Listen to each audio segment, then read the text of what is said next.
ஒரு ராஜா அவர்கிட்ட ஒரு அடிமை வேலை பார்க்கறான். எங்க போனாலுமே அந்த அடிமை கூடயே வருவான். சாப்பிட போனா அவன் தான் முதல்ல சாப்பிட்டு பரிசோதித்து சொல்லுவான். போர்க்களமா இருக்கட்டும், எங்க போனாலும் ராஜா கூடயே இருப்பான்.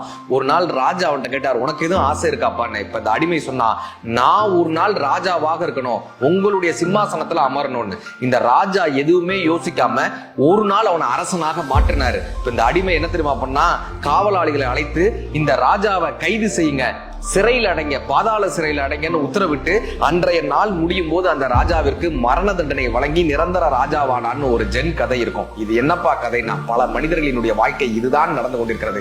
ஒரு நாள் தானே என்று மதுவை சுவைக்கும் போதும், ஒரு நாள் தானே என்று புகையை பிடிக்கும் போதும் அது நம்மை அடிமைப்படுத்துகிறது. ஒரு நாள் நாம் அவனை அரசனாக மாற்றும் போது அது அரசனாக மாறி நம்மை அடிமைப்படுத்தி நம்மை சிறையில் அடைக்கிறது.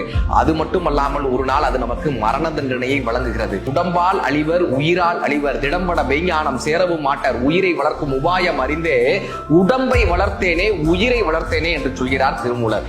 போதைகள் நம் வாழ்க்கையின் பாதைகளை மாற்றும்.